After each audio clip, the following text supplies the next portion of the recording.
Olá a todos, meu nome é Lígia Chitani Silva e o tema desse vídeo é a ansiedade do cantor lírico brasileiro. Para começar, eu queria falar um pouquinho sobre a minha história para explicar para vocês por que eu cheguei no tema da ansiedade. Eu sou cantora já há alguns anos, cantora lírica, me formei no bacharelado em canto da Universidade Federal de Minas Gerais, depois fiz o meu mestrado em performance musical também na UFMG e depois fiz um segundo mestrado no Conservatório Benedetto Marcello de Veneza, também em canto. Durante todo o meu percurso como estudante e depois como profissional, eu sempre tive um problema de cansaço vocal. Eu percebia que, às vezes, eu conseguia cantar um recital, conseguia cantar durante horas, e às vezes eu cantava uma área antiga, como um Parisotti, por exemplo, e já sentia cansaço. O mais estranho dessa história toda é que eu procurava fonoaudiólogo, otorrino, e quando eles faziam os exames, não tinha nenhum diagnóstico que justificasse esse meu desconforto vocal. Então eu continuei cantando, mas sem nunca realmente entender o que acontecia de fato.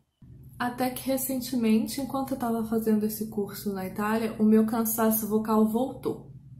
Eu achei estranho porque eu já estava fazendo algumas coisas lá, algumas óperas que os ensaios duravam às vezes de 8 da manhã até 10 da noite e a voz sempre ótima. E aí, do nada, eu comecei a sentir aquele cansaço vocal.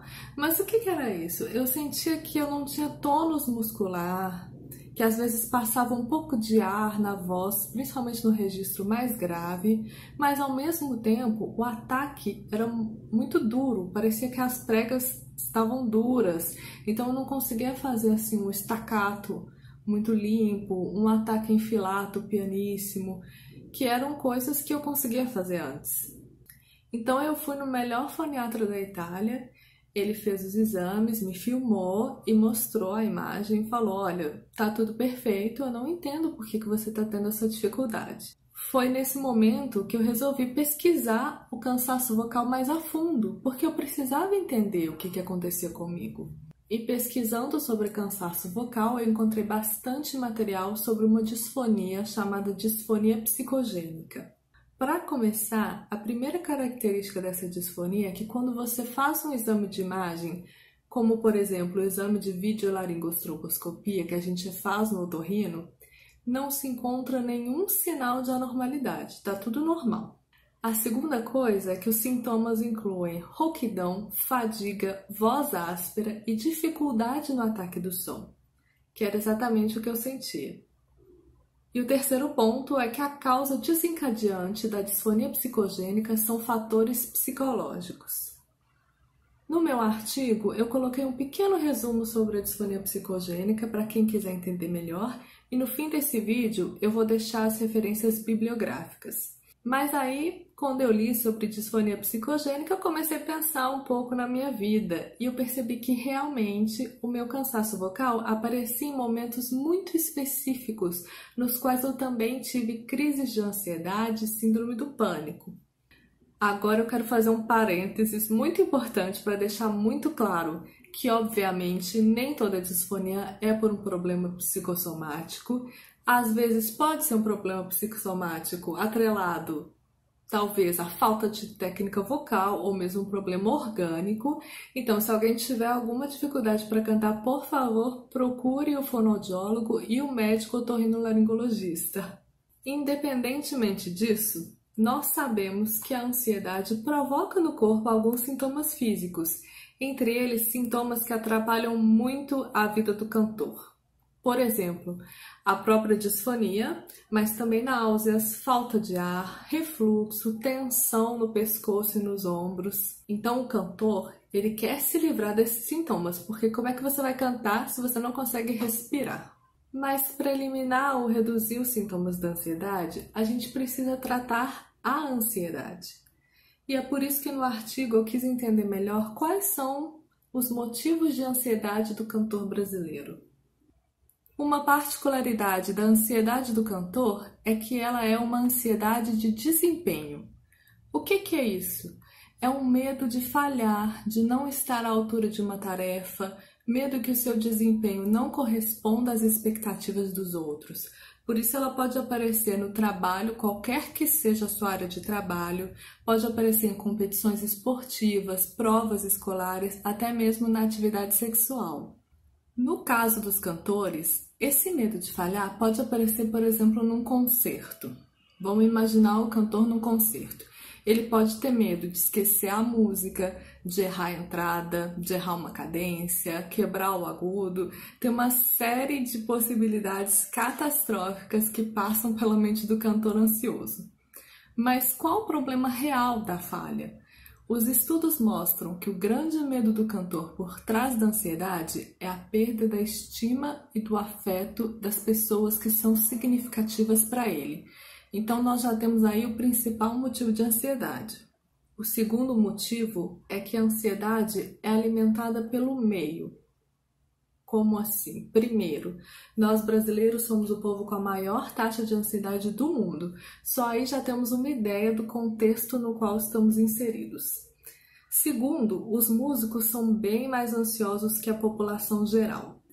Um dos motivos para isso pode ser que alguns músicos começam a estudar na infância.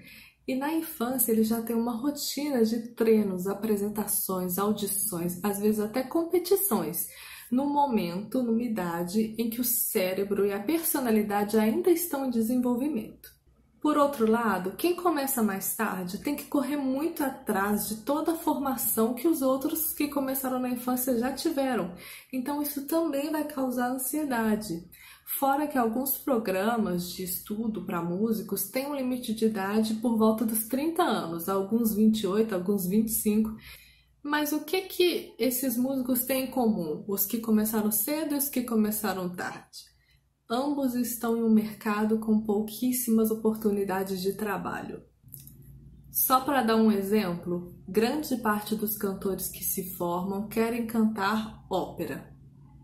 Então as pessoas fazem a graduação, o mestrado, o doutorado, o pós-doutorado, querendo cantar ópera. Ok. Mas quantos teatros de ópera nós temos? E quantas audições regulares esses teatros realizam? Então, dá para ver aí que a gente tem pouca oportunidade no mercado. E é claro que quando um cantor tiver uma oportunidade que seja de uma audição, ele vai ficar nervoso. De acordo com os estudos já feitos, uma das soluções para tratar a ansiedade é que os cantores tenham mais oportunidades para se expor. Muito importante aqui. Esse exercício de exposição tem que ser feito pelo motivo correto de tratar a ansiedade, ou seja, um ambiente seguro, sem críticas, sem julgamentos, sem comparação com os outros, sem rankings como fazem os concursos. Caso contrário, a exposição pode dar errado, pode piorar a ansiedade e, pior ainda, essa situação de se apresentar acaba se tornando um gatilho para o surgimento da ansiedade. Então, nós precisamos ter muito cuidado nesse momento e, quem tiver condições, contar com acompanhamento psicológico. Além da exposição e do acompanhamento profissional de um psicólogo ou um psiquiatra, o cantor pode buscar estratégias de controle de ansiedade comprovadas cientificamente. Por exemplo, yoga, exercícios de respiração, meditação, técnica de Alexander, entre outros. E aí o cantor escolhe qual tipo de técnica tem mais a ver consigo. Para finalizar, na posição de professor de canto, nós podemos ajudar os alunos. Como? Não comparando os alunos uns com os outros, não criando um ambiente de separação, mas de união. Então, ao mesmo tempo, focando no aprendizado, no progresso, não só no resultado. E tudo isso que nós fazemos para os nossos alunos, nós podemos aplicar para nós mesmos. Então, da mesma forma como nós cuidamos da saúde vocal, nos mantemos hidratados, dormimos o suficiente, fazemos os vocalizes, treinamos o repertório, nós precisamos cuidar da nossa saúde mental. É fundamental para o cantor. Eu concluo por aqui. Espero que o vídeo seja útil para os cantores e deixo ao fim algumas referências bibliográficas para quem quiser pesquisar mais sobre o assunto. Muito obrigada!